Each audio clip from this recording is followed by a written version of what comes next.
Susanto ini nggak pakai ijazah palsu, tetapi dia menggunakan data dan ijazah milik Dr. Anggi. Karir militer dan pekerjaan sebagai dokter. Ini persis banget sama kayak kisahnya si Susanto. Ia memulai karirnya dengan mengambil alih identitas seorang dokter muda bernama Dr. Joseph CYR. Bukan, sama-sama ngambil identitas dia.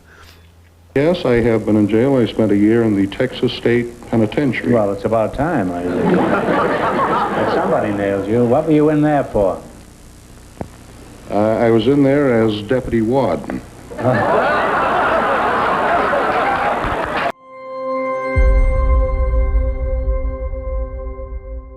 Halo teman-teman semua, kembali lagi bersama gue Adrian Santoso. Belakangan ini lagi ada berita viral mengenai seseorang yang bernama Susanto. Katanya dia menjadi dokter gadungan.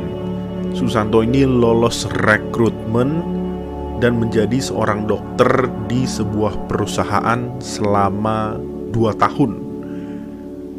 Yang bikin uniknya, si Susanto ini cuma lulusan SMA. Makanya kenapa dia bisa jadi dokter gitu loh. Susanto ini nggak pakai ijazah palsu, tetapi dia menggunakan data dan ijazah milik Dr. Anggi. Kesehariannya, Susanto adalah seorang pedagang kelontong. Sebelum dia bekerja sebagai dokter di perusahaan yang paling baru ini selama 2 tahun, dia itu juga pernah bekerja sebagai kepala puskesmas di Kalimantan. Pernah bekerja juga di Rumah Sakit Gunung Sawo, pernah jadi direktur rumah sakit di Grobogan, dan lain-lain. Itu banyak banget ya, ada list-listnya tuh. Kalau dilihat-lihat ya, dia itu selalu mengambil posisi di bidang kedokteran atau rumah sakit. Bisa aja tuh dia sebetulnya ternyata punya passion di bidang kedokteran, untuk ngebantu orang, untuk nolongin orang. Nah teman-teman semua, di sebelah ini gue udah ada gambar. Ini sebetulnya kartun, gambar ini udah lama banget ya. Ada ikan, ada gajah, ada monyet, ada anjing laut, dan lain-lain ya itu ya. Semuanya mereka dikasih tugas untuk memanjat pohon.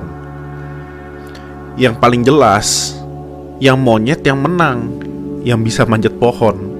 Itu yang ikan di akuarium itu udah gak mungkin bisa manjat pohon.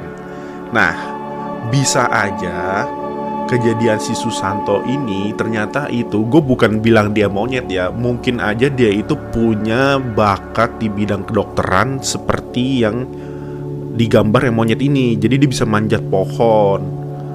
Mungkin bakat dia ada di sana. Kalau dilihat-lihat dia tuh selalu ngambilnya kan di bidang kedokteran ya.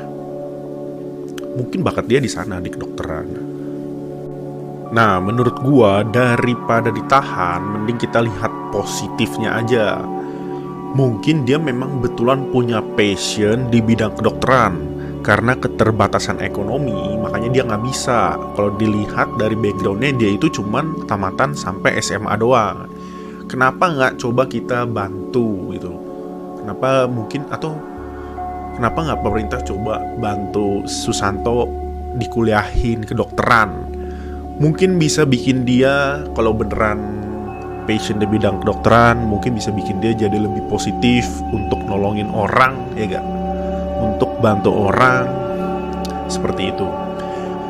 Kisah Susanto ini mengingatkan gue sama seorang impostor di luar negeri bernama Ferdinand Waldo Del Mara. Ferdinand ini jago banget untuk memalsukan identitas dirinya, dan dia ngambil berbagai macam pekerjaan dalam hidupnya dia. Kisah hidup Ferdinand Waldo Del Mara itu terkenal banget. Makanya sampai dibikin buku, sampai masuk artikel, dan sampai masuk film. Nah ini gue bacain kisahnya Ferdinand Waldo Del Mara ya, karena kisahnya ini persis banget kayak kisahnya si Susanto. Pendidikan awal dan perjalanan pertama. Ferdinand memiliki kecerdasan yang luar biasa dan menunjukkan minat dalam bidang ilmu pengetahuan. Namun pada usia 16 tahun, ia melarikan diri dari rumah dan menjadi seorang biarawan di sebuah biara di Rhode Island. Ia tinggal di biara ini selama beberapa tahun sebelum akhirnya meninggalkan kehidupan biarawan sampai jadi biarawan. Terus ada lagi karir militer dan pekerjaan sebagai dokter. Ini persis banget sama kayak kisahnya si Susanto. Selama Perang Dunia II, Demara bergabung dengan Angkatan Laut Kanada dengan menggunakan identitas palsu. Ia memulai karirnya dengan mengambil alih identitas seorang dokter muda bernama Dr. Joseph CYR. Bukan, sama-sama ngambil identitas dia. Meskipun ia bukan dokter berlisensi, ia berhasil bekerja di berbagai rumah sakit militer dan bahkan di kapal perang HMCS Sayuga. Ferdinand akhirnya diungkap sebagai penipu oleh rekan-rekannya di HMCS Sayuga. Namun meskipun penipuannya terungkap, ia berhasil menghindari hukuman penjara dengan mengakuinya dan diberi pengampunan oleh Angkatan Laut Kanada. Nah ini ya, gue nggak tahu di Indonesia diterapin apa enggak, tapi dia itu berhasil menghindari hukuman penjara karena dia mengakuinya dan dikasih ampun tuh. Dia dikasih ampun sama Angkatan Laut Kanada.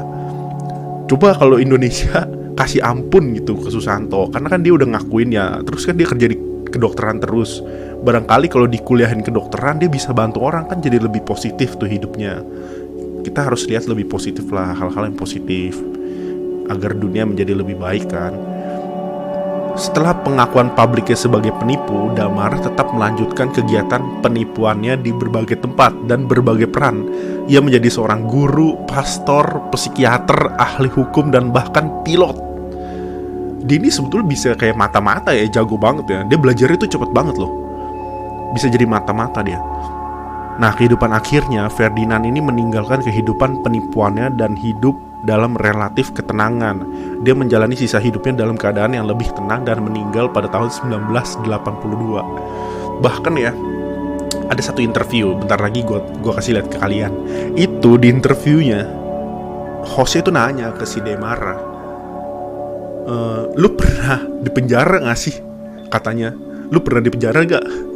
Terus si Demara bilang, gue pernah dipenjara, katanya. Terus hostnya bilang, lu dipenjara ngapain? Gue jadi wakil kepala sipir.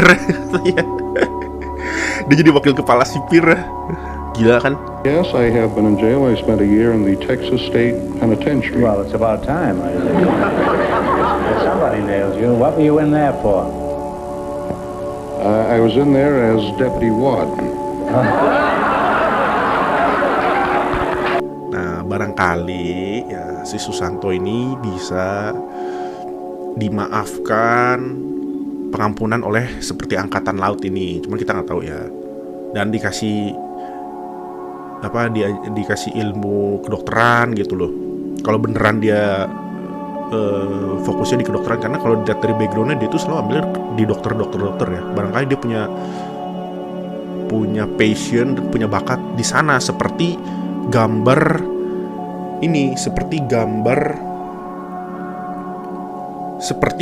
ini yang tadi gue tayangin. Barangkali dia ini adalah yang punya bakat memanjat pohon itu ya kan? Kita harus lihat positif aja untuk membuat dunia menjadi lebih baik. Oke?